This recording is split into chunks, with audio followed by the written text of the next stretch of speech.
Thank you father ఏసే నీకు వందనాలు తండ్రి. పరిశుద్ధాత్మ దేవుడు నీకు వందనాలు తండ్రి. కృప కలిగిన ఏసే నీకు వందనాలు తండ్రి. ప్రభువా ఇదిగోనైనా నీ కుమారులుగా నీ కుమార్తెలుగా మేమందరం కలిస్తాను వేసి ఆరాధించడానికి, స్తుతించడానికి, మహింపరచడానికి దేవా ఇదిగోన నీ విషయాలన్నీ తెలుసుకోవడానికి లోతైన జ్ఞానంతో, ఆలోచనతో, శక్తితో, బలంతో మేము ముందుకు వెళ్ళడానికి నువ్వు సహాయం చేసినందుకు వందనాలు తండ్రి. ప్రభువా నువ్వే తండ్రి వేసే అన్ని విషయాల్లో మాతో ఉండి మాలో ఉండి నువ్వు నడిపిస్తున్నావని నజరేయుడైన యేసుక్రీస్తునామం నమ్మి పొందుకుని డిక్లేర్ చేస్తున్నాం తండ్రి. ఆమేన్. ఆమేన్. ఆమేన్. ఆమేన్. ఓకే, అపోస్తుల కార్యం మనం 8వ అధ్యాయం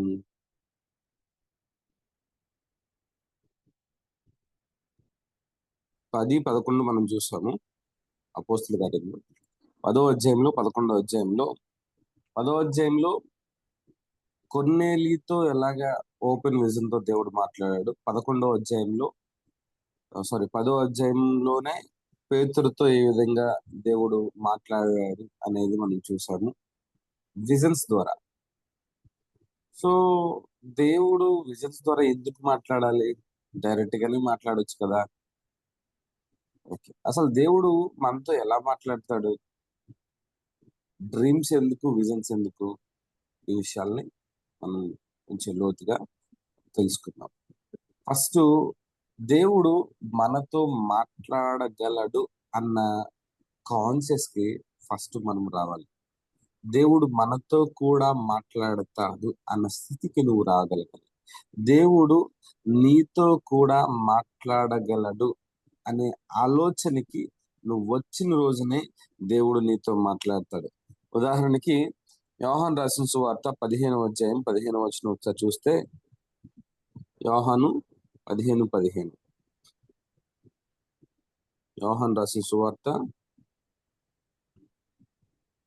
15వ అధ్యాయం నేను ఇంకా మిమ్మల్ని 15వ వచనం. మనకి 10వ అధ్యాయం అపోస్తుల కార్యములు 10వ అధ్యాయంలో ఈ విజన్స్ గురించి, ఈ డ్రీమ్స్ గురించి తెలుసుకునే ముందు మనం ఆల్రెడీ ఈ యొక్క వీటి గురించి మనం డిస్కస్ చేసాము. ఏంటంటే అంతకు ముందు రోజు విశ్వాసులమా లేదా కుమారులమా అని డిస్కస్ చేసాము. అంతకు ముందు రోజు నువ్వు స్నేహితుడువా దాసుడువా అని డిస్కస్ చేసాము. ఓకే, ఇక్కడ యోహాను రాసిన సువార్త 15వ అధ్యాయము 15వ వచనంలో క్లియర్ గా కొన్ని మాటలు రాయబడి ఉన్నాయి.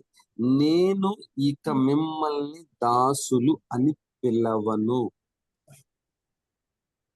చూడండి ఇక్కడ, నేను ఇక మిమ్మల్ని దాసులు అని పిలవను. ఎందుకంటే దాసుడికి యాజమాని చేసేది తెలియదు. నేను మిమ్మల్ని స్నేహితులని పిలుస్తున్నాను. ఎందుకంటే నా తండ్రి నుంచి నేను విన్నవన్నీ మీకు తెలియచేశాను. దేవుని యొక్క ప్రతి విషయాన్ని కూడా మనం తెలుసుకోవాలి అంటే దాసుడు అనే స్టేటస్ లో ఉంటే ఎప్పటికీ కూడా నువ్వు ఏ విషయాన్ని కూడా తెలుసుకోలేవు. దాసుడు అనే స్టేటస్ ని మనం ఫస్ట్ విడిచిపెట్టాలి. దేవునితో కొలాబరేట్ అవ్వడానికి, దేవునితో కోలాబర్ గా ఉండడానికి, దేవుని దగ్గర నుంచి మనం పొందుకోవడానికి, దేవునితో మాట్లాడడానికి చాలా విషయాల్లో నూతనమైన గొప్ప స్థితిలోకి నువ్వు వెళ్ళాలంటే నేను దాసుని, సేవకుణ్ణి, ఈ వర్డ్స్ నువ్వు ఎప్పుడైతే విడిచిపెడతావో అప్పుడు ఆ లెవెల్లో ఉంటావని నేను కాదు, పరిశుద్ధాత్మ దేవుడు యేసు ప్రభు చెప్తున్నాడు. యోహాను రాసిన సువార్త 15వ అధ్యాయం 15వ వచనంలో మీరు చూస్తే, నేను ఇక మిమ్మల్ని దాసులు అని పిలవను. ఎందుకు పిలవను అంటున్నాడు? ఎందుకంటే దాసుడికి యాజమాని చేసేది తెలీదు. దాసుడికి ప్రతి ఒక్కటి కూడా యజమాని ఎక్స్ప్లెయిన్ చేయడు, చెప్పడు. అదే తన స్నేహితుడైతే, అదే ఒక ఫ్రెండ్ అయితే, లేదా అదే ఒక కుటుంబంతో ఒక రిలేషన్ తో ఉంటే అన్ని విషయాలు చెప్తాడు. నువ్వు దాసుడిగా ఉంటున్నావా, లేదా ఒక రిలేషన్షిప్ లో ఉన్న ఒక ఫ్రెండ్ రిలేషన్షిప్పా, లేకపోతే ఒక తండ్రి అనే రిలేషన్షిప్పా, ఏ రిలేషన్షిప్ తో దేవునితో ఉంటున్నావు అనేది చాలా ఇంపార్టెంట్. ఫస్ట్ దేవుడు నీతో డ్రీమ్స్ తో విజన్స్ తో వీటన్నిటితో ఎక్కువగా మాట్లాడాలి అనుకుంటే నువ్వు ఖచ్చితంగా దాసత్వం నుంచి, దాసుడు అనే స్థితి నుంచి, సేవకుడు అనే స్థితి నుంచి బయటికి రావాలి. నువ్వు బయటికి రాలేకపోతే నువ్వు గేటు బయట ఉన్న దాసుడిలానే ఉంటావు, ఇంటిలో పనిచేస్తున్న సర్వెంట్ లానే ఉంటావు. ఇంట్లో పనిచేస్తున్న సర్వెంట్ ఎలా ఉండాలనుకుంటాడు? ఆ సర్వెంట్ ఎలా ఉండాలనుకుంటాడంటే ఆ యజమానికి చాలా ఒబీడియంట్ గా ఉండి తన యజమాని యొక్క ఫేవర్ పొందుకోవాలని చాలా పనులు చేస్తూ ఉంటాడు. వచ్చి కాళ్ళు నొక్కుతూ ఉంటాడు, ఇల్లు తుడుస్తూ ఉంటాడు, ఆ పనులు చేస్తాడు, ఈ పనులు చేస్తాడు, చాలా పనులు చేస్తూ ఉంటాడు. ఎందుకని? యజమాని యొక్క మెప్పును పొందడానికి ట్రై చేస్తాడు, ఒబీడియన్స్ గా ఉండడానికి ట్రై చేస్తాడు.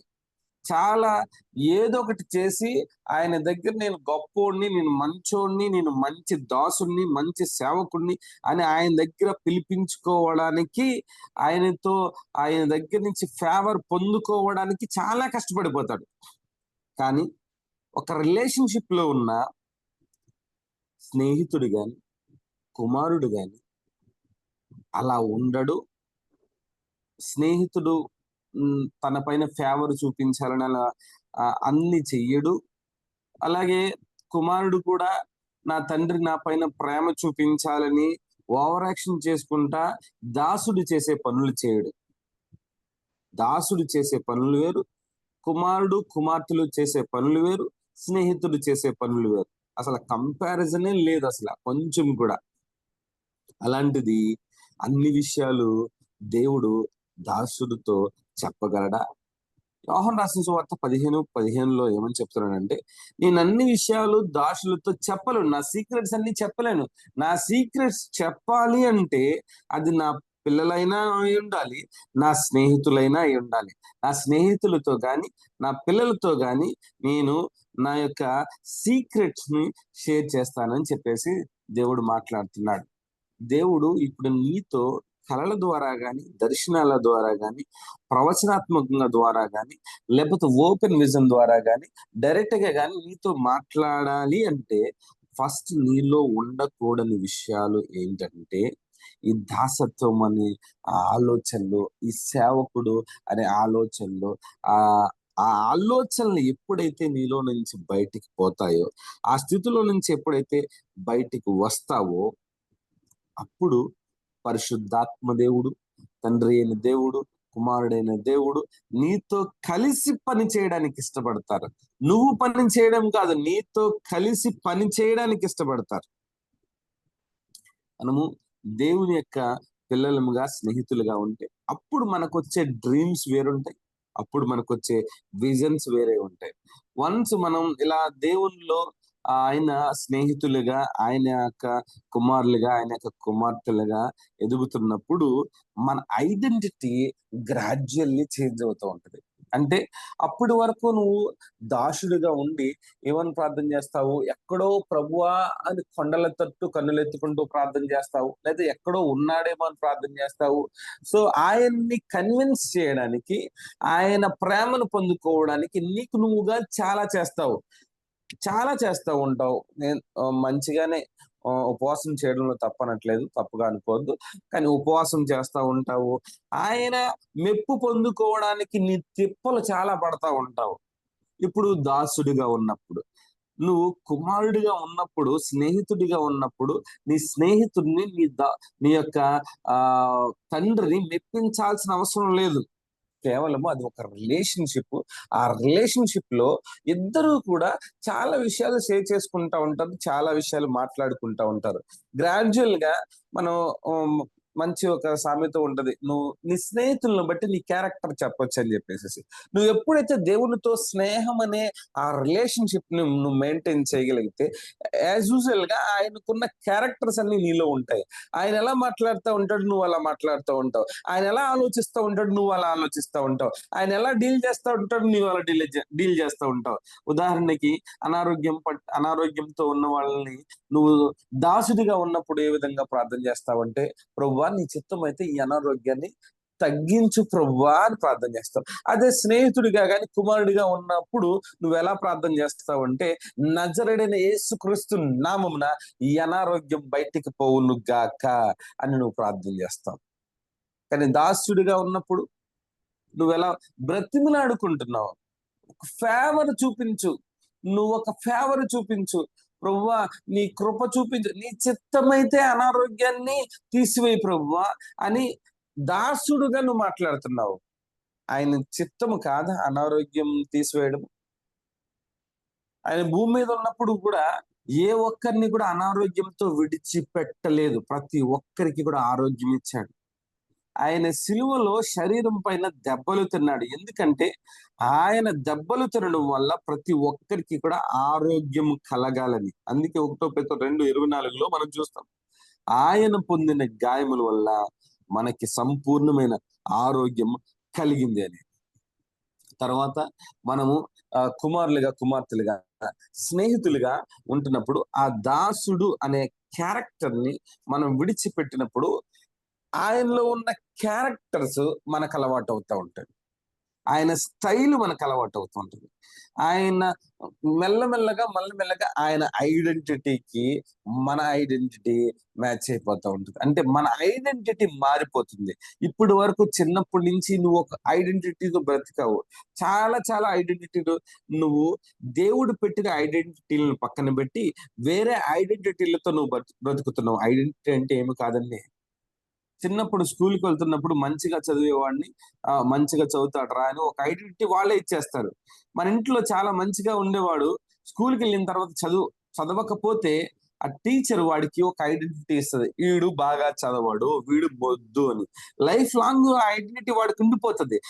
మీ ఇంట్లో మంచిగా ఆడుకునే పిల్లలు అక్కడికి వెళ్ళిన తర్వాత సైలెంట్ గాను అలాగే ఏంటంటే వీడు అసలు మాట్లాడు, వీడు స్టబన్ గా ఉంటాడు అని ఒక ఐడెంటిటీ ఇస్తారు. అదే ఐడెంటిటీతో బ్రతుకుతా ఉంటారు. చాలా మంది పక్క వాళ్ళని ఏమనుకుంటారన్న ఐడెంటిటీతో, వాళ్ళు ఏమనుకుంటున్నారన్న ఐడెంటిటీతో, వాళ్ళు చూస్తున్న విధానంతో చాలా మంది బ్రతుకుతున్నారు.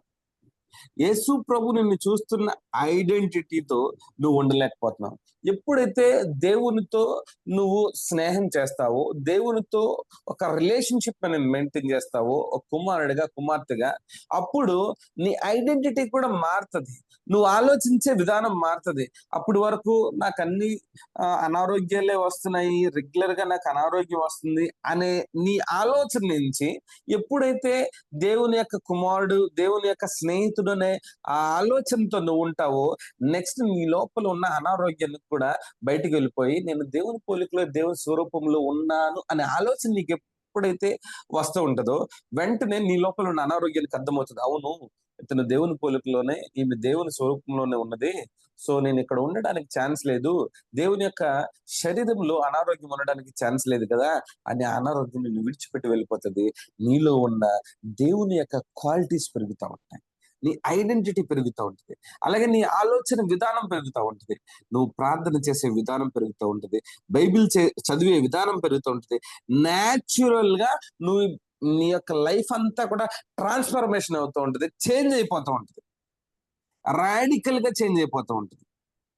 ఎప్పుడు తెలుసా? నువ్వు ఆ దాస్యత్వాన్ని విడిచిపెడితే.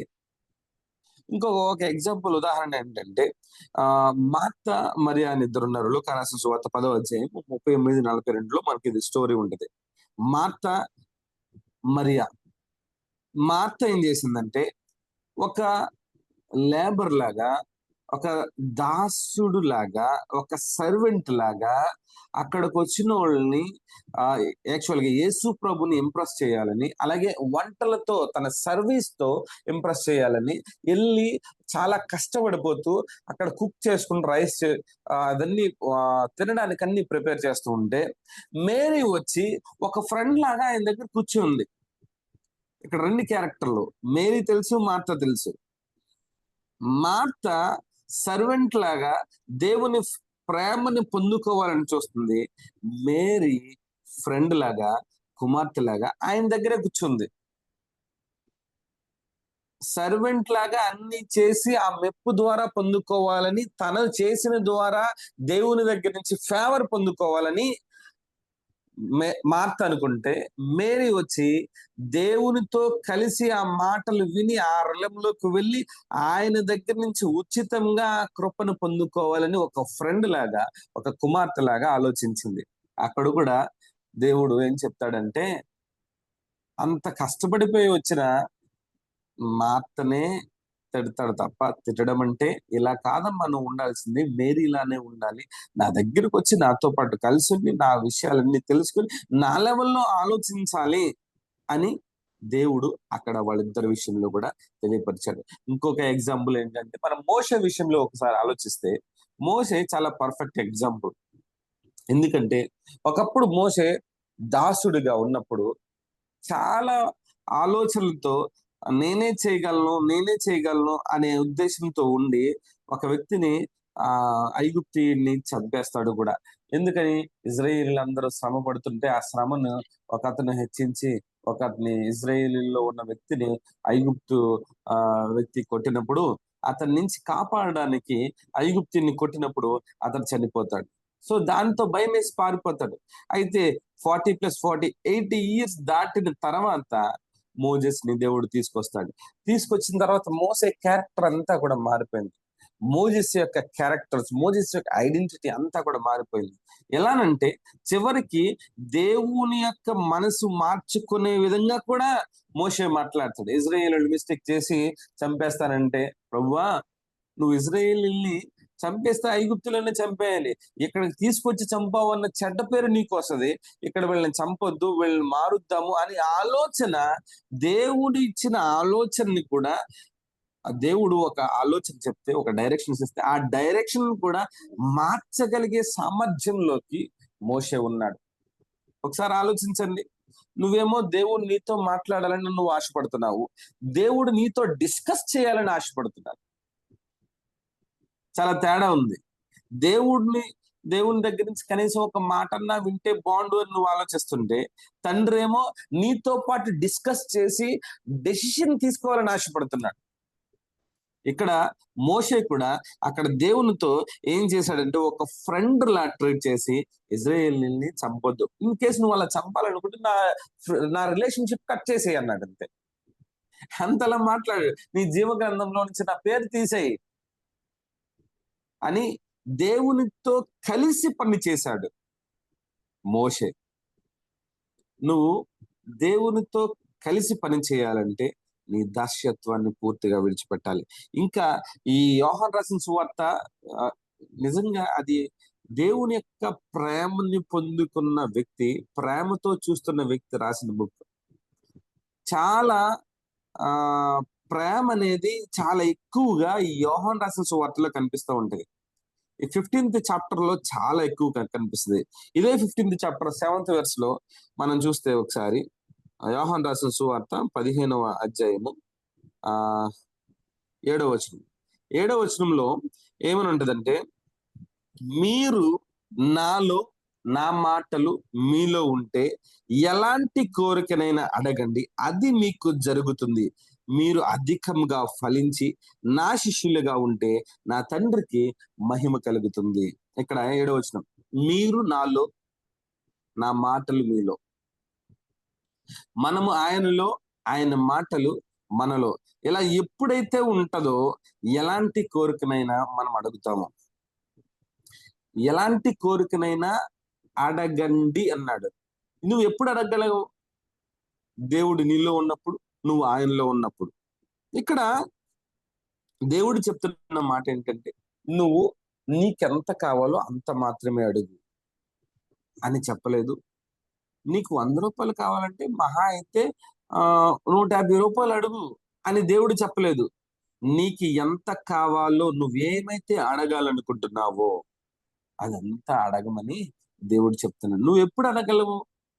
ఆయన నీలో, నువ్వు ఆయనలో ఉండగలిగితే మాత్రమే అది అడగగలవు. అంటే ఒక రిలేషన్షిప్ ని మెయింటైన్ చేయగలిగితే మాత్రమే దేవుణ్ణి నువ్వు అడగగలవు. లేకపోతే నువ్వు ఎలా అడుగుతావంటే, నీ ప్రార్థన ఆ స్టైల్ కూడా ఎలా ఉంటదంటే, ప్రభువా ఇప్పుడు ఈ రోజు డబ్బులు కట్టాలి వాళ్ళకి, కొంచెం తక్కువ వడ్డీకి ఎవరన్నా అప్పు ఇవ్వగలిగే విధంగా చూడు ప్రభువా అని నువ్వు అడుగుతావు. అదే కుమారుడిగా నువ్వు అడిగితే ఎలా అడుగుతావంటే, ఈ 15వ అధ్యాయం 7వ వచనంలో నువ్వు చెప్పినట్టు, ఆయన చెప్పినట్టుగా ఎలా అడుగుతావు? నజరేయుడైన యేసుక్రీస్తు నామమున నాకు కావాల్సిన డబ్బంతా వచ్చును గాక. ఇంకేం అడుగుతావు? నజరేయుడైన యేసుక్రీస్తు నామమున నాకు కావాల్సిన డబ్బు కంటే ఎక్కువగా వచ్చును గాక, కోట్లు వచ్చును గాక, 100 కోట్లు వచ్చును గాక, 1000 కోట్లు వచ్చును గాక అని అడుగుతావు. ఎందుకు? అనేక మందికి పెట్టడానికి, దేవుని ప్రేమను చూపించడానికి. అది కుమారుడు స్నేహితుడికి ఉండాల్సిన క్వాలిటీస్. ఎప్పుడైతే నువ్వు ఈ రెలములోకి రాగలుగుతావో నీకు చాలా విషయాలు అర్థమవుతాయి. ఇంకా దేవుడు మాట్లాడే విధానం కూడా చాలా మారిపోతా ఉంటది. అదే ఇదే యోహాను రాసిన సువార్తలో 15వ అధ్యాయం 16వ వచనంలో మనం చూస్తే ఒకసారి, మీరు నన్ను కోరలేదు, మీరు వెళ్ళి ఫలవంతం అవ్వాలని, మీ ఫలం నిలకడగా ఉండాలని నేను మిమ్మల్ని ఎందుకు నియమించాను, నా పేరిట మీరు తండ్రిని ఏది అడిగినా ఇవ్వాలని ఇది నేను చేశాను. దేవుడు ఏం చెప్తున్నాడంటే, నువ్వు అడిగినప్పుడు, నువ్వు అడుగుతున్నప్పుడు నేను నీకు ఇవ్వాలనే ప్లానింగే నాకుంది. ఆయనకి ఇవ్వాలనే ప్లానింగ్ ఉంది. నువ్వు నన్ను సరిగ్గా అడగట్లేదు అంటున్నాడు. 16వ వచనం ఇక్కడ యోహాను రాసిన సువార్త 15వ అధ్యాయం 16వ వచనం, అన్ని వెర్షన్స్ లోనూ ఒకసారి చూస్తున్నాను. అక్కడ మీరు నన్ను ఎంచుకోలేదు, కానీ నేనే మిమ్మల్ని ఎంచుకొని మీరు వెళ్ళి ఫలించాలని, మీ ఫలం నిలిచి ఉండాలని మిమ్మల్ని నియమించాను. కాబట్టి మీరు నా పేరిట తండ్రిని ఏమి అడిగినా అది మీకు ఇవ్వాలని ఇలా చేశాను. దేవుడు ఏమంటున్నాడంటే, మీరు అడిగిన ప్రతి ఒక్కటి ఇవ్వడానికి నేను సిద్ధంగా ఉన్నాను, కానీ అడగడానికి నువ్వు సిద్ధంగా లేవు. నువ్వు అసలు అడగట్లేవు. నువ్వు అడగట్లేదు. ఎందుకు అడగలేకపోతున్నావు? దాసుడుగా నువ్వు ఒక ఇంటిలో సర్వెంట్ గా నువ్వు ఉన్నావని ఒక ఆలోచన కూడా వద్దులేండి, వేరే వాళ్ళు అది మన మీద ఎందుకు అనుకోవాలి. ఒక ఇంటిలో నువ్వు వేరే వాళ్ళ దగ్గర నీ దగ్గరే పోని వేరే వాళ్ళు సర్వెంట్ గా ఉన్నారనుకోండి, నీ పర్మిషన్ లేకుండా ఫ్రిడ్జ్ డోర్ ఓపెన్ చేసి అందులో ఉన్నది ఏదన్నా తినగలరా? తినలేరు.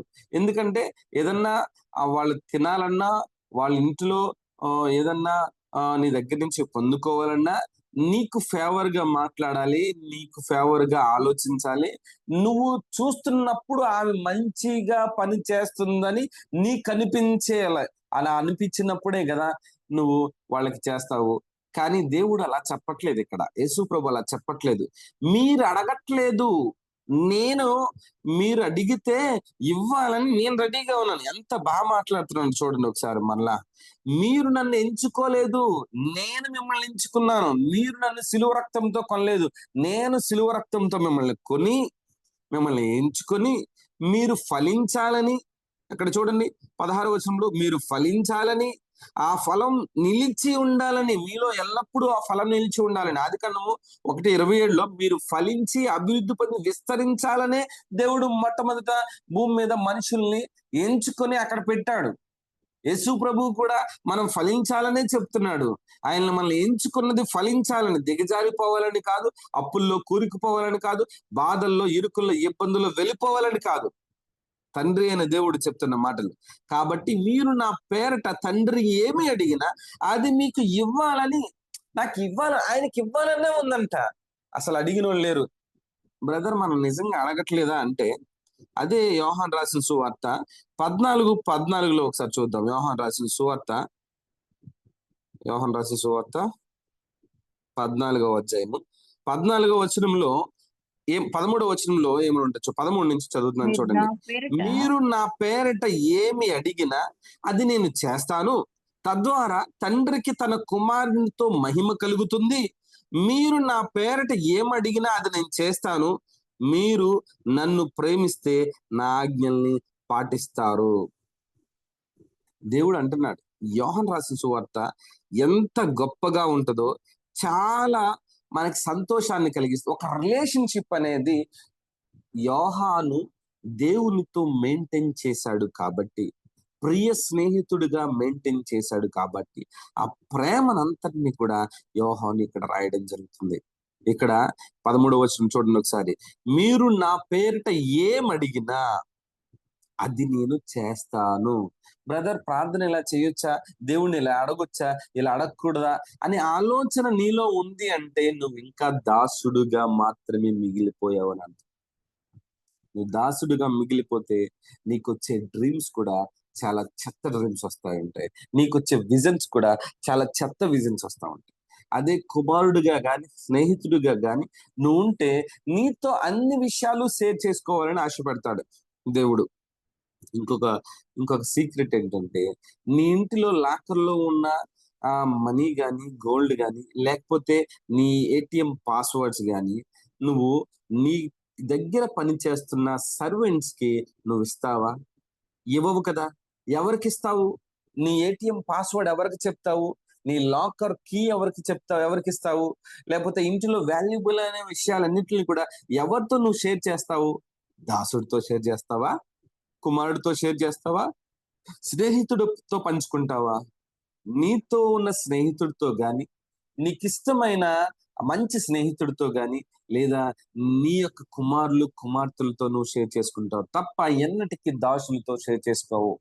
అలాగే దేవుడు కూడా నీతో చాలా విషయాలు షేర్ చేయాలి అంటే ఒక రిలేషన్షిప్ అనేది దేవునితో మెయింటైన్ చేయాలి. దేవుడు నీకు కళల ద్వారా చాలా విషయాలు చెప్పాలి. దేవుడు దర్శనాల ద్వారా చాలా విషయాలు నీతో మాట్లాడాలి అంటే నీ దాస్యత్వాన్ని ఫస్ట్ విడిచిపెట్టాలి. ఎప్పుడైతే విడిచిపెడతావో అప్పుడు నీకు వచ్చే కళలు కూడా చాలా సూపర్ న్యాచురల్ గా ఉంటాయి. ఎక్కడెక్కడ ఏ సంఘటనలు జరుగుతున్నాయో దేవుడు నీకు చెప్తాడు. వారి గురించి ఎలా ప్రార్థన చేయాలో నీకు చెప్తాడు. అది కళల ద్వారా చెప్తాడు, దర్శనాల ద్వారా చెప్తాడు, వాక్యం ద్వారా చెప్తాడు, మాటల ద్వారా చెప్తాడు, డైరెక్ట్ గా ఓపెన్ విజన్ ద్వారా చెప్తాడు. ఈ open visions, dreams, closed visions అంటే దర్శనాలు, కళలు నువ్వు దేవుని లెవెల్లో చూడాలి అంటే ఫస్ట్ నీ లోపల ఉండకూడని ఉన్న క్యారెక్టర్ ఏదైతే ఉందో అది పూర్తిగా తొలగిపోవాలి. యోహాను మీరు ఆలోచిస్తే, యోహాను ఆది కాండం నుంచి కాదండి, దేవుడు ఉన్న స్థితి నుంచి రాకడ వచ్చేంత వరకు కాదండి, మొత్తం అంతా కూడా అంతమైపోయేంత వరకు కూడా యోహాను చూడగలిగాడు అంటే దానికి కారణము దేవుడు యోహానుని ఎంతో ప్రేమించాడు. అలాగే యోహాను దేవుని చేత ప్రేమించబడమే కాదు, ప్రియమైన శిష్యుడు, ప్రేమించబడుతున్న శిష్యుడు, ప్రేమిస్తున్న శిష్యుడిగా మనము యోహాన్ని గురించి మనం చూస్తాము. ఈ యోహానులోనే దేవుడు లోకంని ఎంతో ప్రేమించరని చాలా ప్రేమ గురించి చెప్తాడు. ఒక రిలేషన్షిప్ గురించి ఇక్కడ యోహాను చెప్తా ఉంటాడు. మీరు అలాగే 13వ వచనంలో మీరు నా పేరిట ఏమి అడిగినా నేను చేస్తాను, తద్వారా తండ్రికి తన కుమారుల్లో మహిమ కలుగుతుంది. నీకు చేస్తే దేవునికి మహిమ కలుగుతుందంట. నువ్వు ప్రార్థన చేసిన దానికి జవాబిస్తే దేవునికి మహిమ కలుగుతుందంట. నువ్వేమనుకుంటున్నావు? ప్రార్థన చేస్తే ఆ ప్రార్థనకి జవాబు రావట్లేదు, ప్రార్థనకి ఆన్సర్ రావట్లేదు, సమాధానం రావట్లేదు.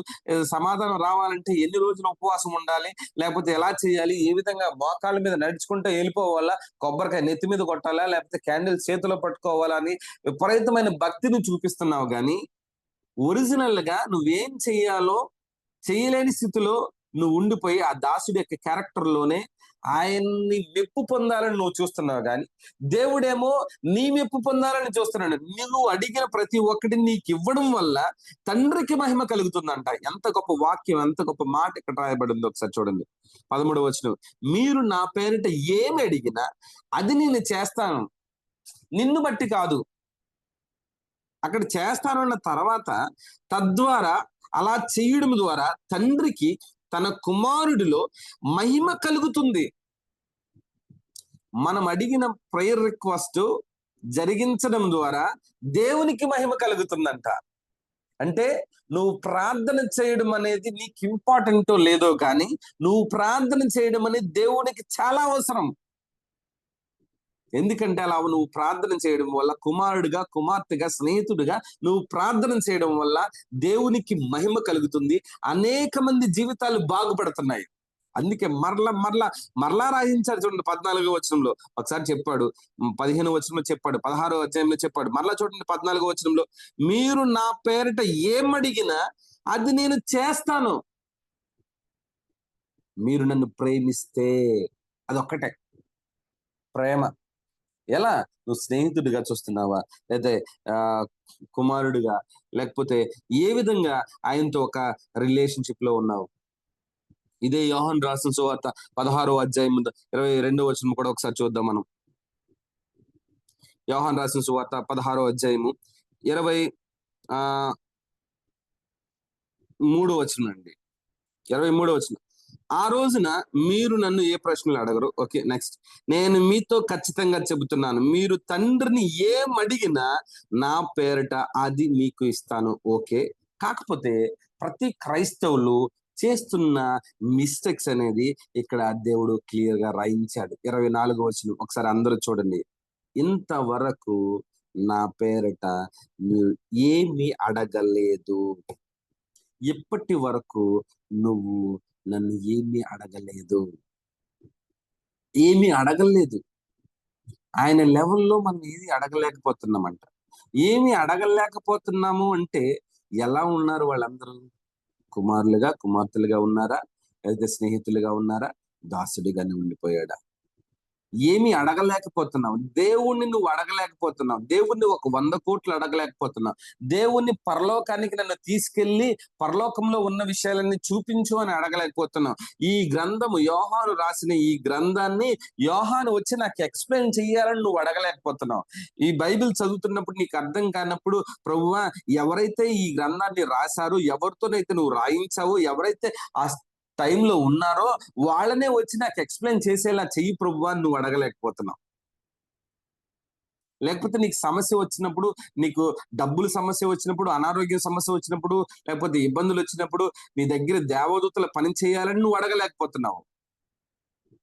లేకపోతే ఆ డబ్బులు సూపర్ న్యాచురల్ గా నీ పరలోకపు అకౌంట్ నుంచి మా అకౌంట్స్ లోకి ట్రాన్స్ఫర్ అవ్వాలని అడగలేకపోతున్నావు.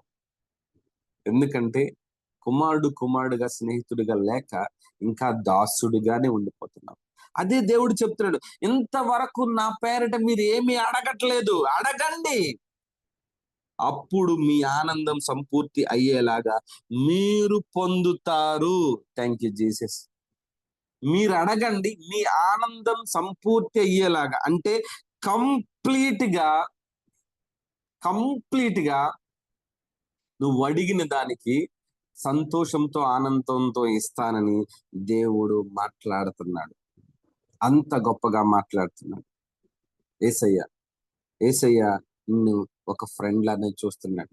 బ్రదర్, దేవునికి ఫ్రెండ్ అయ్యేంత స్థితి నాకు లేదండి, దేవుడు నన్ను ఫ్రెండ్ గా చూసే అంత నేను లేనండి, లేకపోతే అంత కుమారుడిగా, కుమార్తెగా చూసే అంత లేనండి నువ్వు అనుకుంటున్నావా? లూకా రాసిన సువార్త 7వ అధ్యాయం 34వ వచనంలో దేవుడు అంటాడు, నేను పాపుల కోసమే వచ్చాను. ఇంకొక మాట కూడా అంటాడు, నేను ఆ యొక్క పాపుల ఫ్రెండ్ గానే ఉన్నాను. వాళ్ళందరినీ కూడా, పాపాత్ములందరినీ కూడా నా ఫ్రెండ్స్ అంటున్నాను. వాళ్ళ కోసం నేను వచ్చానని చెప్పేసి దేవుడు మాట్లాడుతున్నాడు. ఇంకా నువ్వు తగ్గించుకున్నాను, అది చేసుకున్నాను, ఇది చేసుకున్నాను, పాపాత్మ, దురాత్మల దృష్టిని అనే మాటలు మాట్లాడుతున్నావు. నువ్వు ఒక్కవేళ నువ్వు అలా మాట్లాడినా సరే ఆయన వచ్చింది నీకోసమే. సిస్టర్, బ్రదర్, ఆయన వచ్చింది నీకోసమే. నువ్వు అలా ఉన్నా సరే ఆయన వచ్చింది నీకోసమే. ఫస్ట్ ఆయన నీకోసం వచ్చాడని ఫస్ట్ నువ్వు ఎప్పుడైతే గ్రహిస్తావో, దెన్ ఆ స్థితి నుంచి, దుర్మార్గులు, పాపాత్ములు, దుష్టులు, ఈ స్థితి నుంచి బయటకు వస్తావు. దాసుడు అనే స్టేటస్ నుంచి బయటకు వచ్చి కుమారుడిగా, కుమార్తెగా, స్నేహితుడిగా ఉంటావు. ఎప్పుడైతే నువ్వు స్నేహితుడిగా, కుమారుడిగా, కుమార్తెగా మొదలు పెడతావో ఆయన అప్పుడు డౌన్లోడ్ చేస్తానే ఉంటాడు. ఆయన హెవెన్ రిలమ్స్ మనకు చూపిస్తా ఉంటాడు. ఎందుకంటే ఇంట్లో ఉన్న సర్వెంట్కి మనం అన్ని విషయాలు షేర్ చేయము. ఓన్లీ కుమారులకి, స్నేహితులకి మాత్రమే మన విషయాలు షేర్ చేస్తాము. దేవుడు ఆ లెవెల్లో ఉండాలని ఆశపడుతున్నాడు. మనం అందరము కూడా మన దాస్యత్వాన్ని విడిచిపెట్టి, అదే రోమా రాసిన పత్రికలో కూడా ఉన్నది, మీరు దాస్యపు ఆత్మను పొందలేదు కానీ దత్తపుత్ర ఆత్మను పొంది ఉన్నారు అని చెప్పేసి రోమిలికి రాసిన పత్రిక 8వ అధ్యాయం 1 నుంచి మొత్తం ఆ అధ్యాయం అంతా కూడా చాలా బాగుంటుంది. అందులో కూడా చాలా ప్రేమ కనిపిస్తూ ఉంటుంది. దత్తపుత్ర ఆత్మను పొందుకొని ఉన్నారు, దేవుని యొక్క ఆత్మను పొందుకొని ఉన్నారు అని చెప్పేసి, మీరు ఎప్పుడైతే నా ఆత్మను పొందుకున్నారో నా వారసులు. అది కూడా చూద్దాం ఒకసారి. చూడండి, రోమిలికి రాసిన పత్రిక 8వ అధ్యాయము మనం చదువుకుని ప్రార్థన చేసుకుందాం.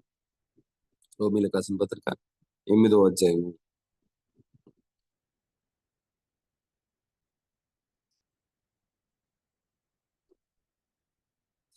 8వ వచనం. కాబట్టి శరీర స్వభావం గలవాడు దేవుణ్ణి సంతోష పెట్టలేరు. దేవుని ఆత్మ మీలో ఉంటే, మీలో ఆత్మ స్వభావమే ఉంది, శరీర స్వభావం కాదు. ఎవరిలోనైనా క్రీస్తు ఆత్మ లేకపోతే అతడు క్రీస్తుకు చెందినవాడు కాదు. క్రీస్తులో ఉంటే పాపం కారణంగా మీ శరీరం చనిపోయింది గాని నీతి కారణంగా మీ ఆత్మ జీవిస్తుంది. ఇక్కడ దేవుని యొక్క ఆత్మతో మనం జీవిస్తున్నామని చెప్పి మాట్లాడాడు. 14వ వచనంలో మనం చూస్తే ఒక్కసారి 14, 15, 16, 17 ఈ 4 వచనాలు మీ లైఫ్ లో ఏ పరిస్థితుల్లో మీరున్నా ఇది గుర్తు పెట్టుకోండి. ప్రతిరోజు కూడా ఈ మాటలు చదవండి. రోమిలికి రాసిన పత్రిక 8వ అధ్యాయం 14 నుంచి 17వ వచనం వరకు కూడా అందులో ఉన్న మాట, దేవుని ఆత్మ ఎందరిని నడిపిస్తుందో వారంతా దేవుని కుమారులుగా ఉంటారు. మనం దేవుని ఆత్మతో ఉన్నాము, మనం అందరం దేవుని కుమారులుగా ఉన్నాము. నువ్వు కూడా దేవుని కుమారుడిగా, కుమార్తెగా ఉన్నావు. 15వ వచనం, ఎందుకంటే మళ్ళా భయపడి మీరు పొందిన దాస్యపు ఆత్మ కాదు, మీరు పొందింది దాస్యపు ఆత్మ కాదు. ఓకే, ఇది నార్మల్ బైబిల్లో చదవడానికి ట్రై చేస్తాను, బిఎస్ఐలో. ఓకే, 15వ వచనం, ఎలానగా మరల భయపడుటకు మీరు దాస్యపు ఆత్మను పొందలేదు గాని ఈ రోమిలికి రాసిన పత్రిక ఎవరు రాశారు? మనోడే డిస్కస్ చేస్తున్నాం కదా. సౌలు నుంచి పౌలుగా మారిన వ్యక్తి పౌలు రాస్తున్నాడు.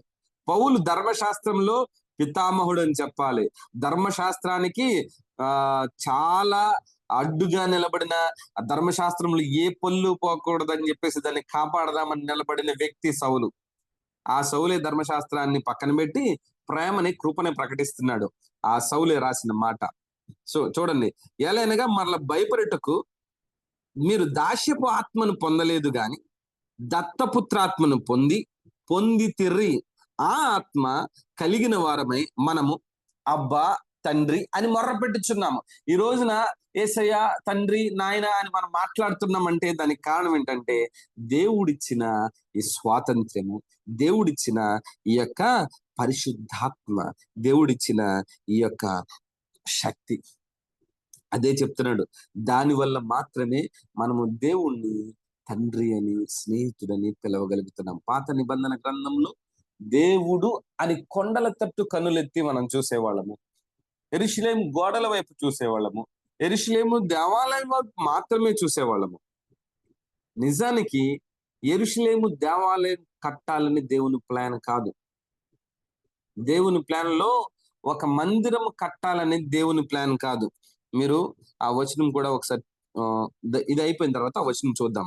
ఓకే, ఇక్కడ 16వ వచనం, మనము దేవుని పిల్లలమని ఆత్మ తానే మన ఆత్మతో సాక్ష్యం ఇచ్చుచున్నాడు. Thank you Jesus. మీరు ఒకవేళ మర్చిపోయినా మీ లోపల పరిశుద్ధాత్మ దేవుడు చెప్తున్నాడు, నువ్వు నా కుమార్తెవి, నువ్వు నా కుమారుడివి అని. ఇక్కడ క్లియర్ గా ఏ బైబిల్లో ఎటువంటి హీబ్రూ, గ్రీక్ లేకపోతే ఇంగ్లీష్ ఎటువంటి వెర్షన్స్ లోనైనా ఇది చాలా మంచిగానే ఉంది. 16వ వచనం, మనము దేవుని పిల్లలమని ఆత్మ తానే మన ఆత్మతో కూడా సాక్ష్యం ఇచ్చుచున్నాడు. పరిశుద్ధాత్మ దేవుడు చెప్తున్నాడు నువ్వు దేవుని కుమారుడు, దేవుని కుమార్తె అని.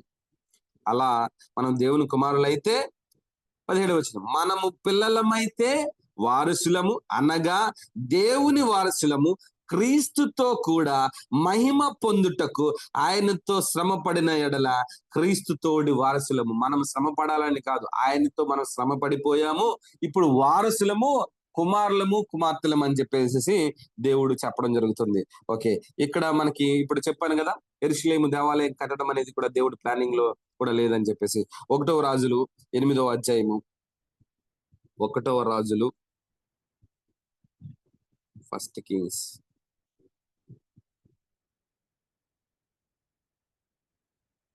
8వ అధ్యాయము. నేను కూడా ఇది చదివిన తర్వాత నిజంగా షాక్ తిన్నాను. 1వ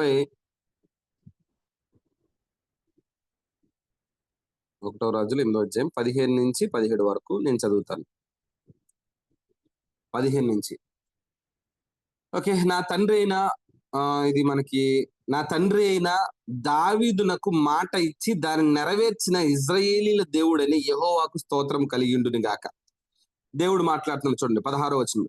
నేను ఇశ్రాయేలీలకు నా జనులను ఐగుప్తుల నుంచి రప్పించిన నాటి నుంచి నా నామము దాని యందు ఉండునట్లు ఇశ్రాయేలీల గోత్ర స్థానంలో ఏ పట్టణములోనైనాను మందిరము కట్టించుటకు నేను కోరుకోలేదు గాని, మళ్ళా చదువుతున్నాను చూడండి, ఇశ్రాయేలీల గోత్రములలోను ఏ పట్టణంలోనైనా మందిరమును కట్టించుటకు నేను కోరుకొనలేదు గాని ఇశ్రాయేలీలకు నా జనుల మీద దావీదును ఉంచుటకు నేను కోరుకొని ఉన్నాను అని ఆయనతో సెలవిచ్చాను.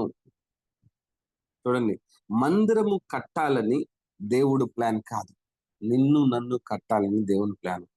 మందిరములో దేవుని మహిమ ఉంచాలని దేవుని ప్లాన్ కాదు, నీలో నాలో మహిమను ఉంచాలని ప్లాన్. ఇదిగో, దేవుని ప్రేమ మందిరంలో ఉండదు, దేవుని ప్రేమ నీలో నాలో ఉంటది.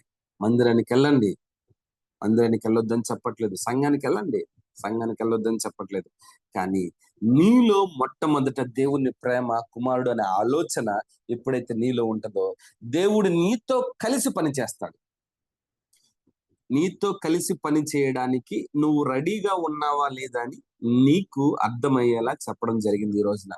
రేపటి నుంచి దేవుడు నీతో ఎలా కలిసి పని చేస్తాడు, డ్రీమ్స్ ద్వారా ఎలా కలిసి పని చేస్తాడు, డ్రీమ్ ద్వారా ఎలా సీక్రెట్స్ చెప్తాడు, ఓపెన్ విజన్స్, దర్శనాల ద్వారా ఏ విధంగా చెప్తాడు అన్నది రేపు మనం మెల్లగా స్టార్ట్ చేద్దాం. ఫస్ట్ ఇవన్నీ నువ్వు చూడాలంటే, దేవుడు పంపించే కలలు, దర్శనాలు క్లియర్ గా నువ్వు చూడాలి, నువ్వు చెప్పాలి అంటే, ఆయన సీక్రెట్స్ నీతో చెప్పాలి అంటే, దాసుడికి సీక్రెట్స్ చెప్పడు ఎవ్వరు కూడా. సర్వెంట్స్ కి, బ్యాంక్ లాకర్స్ కి ఇవ్వరు. నీలో ఉన్న దాస్యపు ఆత్మని, రోమీలకు రాసిన పత్రిక 8వ అధ్యాయం మనం ఇప్పుడు కూడా చూసాము.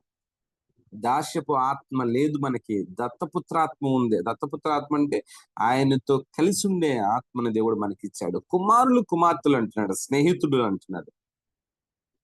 ఈ రోజున ఇంకా నీలో ఏదన్నా ఉంటే ప్రార్థన చేసుకుని, ప్రభువా ఇంకా అటువంటి దాస్యపు ఆత్మ గాని, సర్వెంట్ యొక్క క్వాలిటీస్ అండ్ దాసుడి యొక్క లక్షణాలు కానీ నాలో లేకుండా పూర్తిగా నేను విడిచిపెట్టగలిగే సామర్థ్యం నాకు దయచేయి ప్రభువా అని ప్రార్థన చేసుకోండి. కుమారులుగా, కుమార్తెలుగా, స్నేహితులుగా, ఆయనకి ఇష్టమైన ఫ్రెండ్ లా ఉండడానికి మీరు ప్రార్థన చేసుకోండి. ఆ ఫ్రెండ్ గా, కుమారుడుగా, కుమార్తెగా ఉంటే ఆయన పరలోకపు సీక్రెట్లన్నీ నీకు చెప్పడానికి ఆయన సిద్ధంగా ఉన్నాడు. మీరే అడగట్లేదంట, మనమే సరిగ్గా అడగట్లేదంట. ప్రార్థన చేసుకుందామా? ప్రార్థన చేసుకుని, ఈ రోజు ప్రార్థన చేసుకుని దేవుణ్ణి అడగండి. ఈ రోజు డ్రీమ్స్ ద్వారా కానీ, విజన్స్ ద్వారా కానీ దేవుడు మాట్లాడతాడు. మనం మండే ఆ విషయాలు డిస్కస్ చేసుకుందాం. ప్రార్థన చేసుకుందాం. పరిశుద్ధుడా యేసయ్య నీకు వందనాలు తండ్రి, కృప కలిగిన యేసయ్య నీకు వందనాలు తండ్రి, అద్భుతాలు చేస్తున్న యేసయ్య నీకు వందనాలు తండ్రి. ప్రభువా, నిజంగా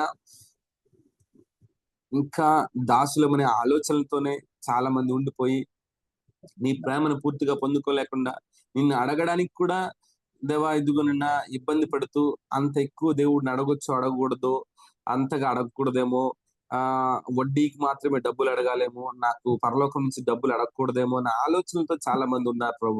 ప్రభువా నిన్ను ఎలా అడగాలో కూడా మాకు తెలియట్లేదు, పూర్తిగా నువ్వే నేర్పించండి. ఇంకా మా లోపల ధర్మశాస్త్రానికి సంబంధించిన కానీ, దాస్యపు ఆత్మకి సంబంధించి గాని, మాలో ఏదన్నా ఆ దాసుడి యొక్క సర్వెంట్ యొక్క లక్షణాలు ఏమైనా ఉంటే అవన్నీ కూడా పూర్తిగా తొలగించండి ప్రభువా. ఇంకా మాకు అవి విడిచిపెట్టడం మా చేత కావట్లేదేమో, నువ్వే ఆ కార్యం చేయండి ప్రభువా.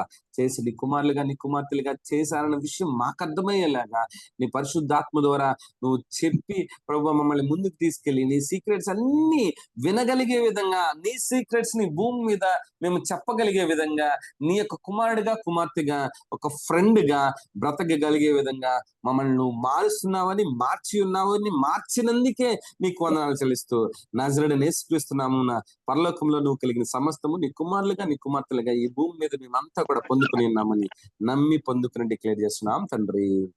ఆమేన్. ఆమేన్.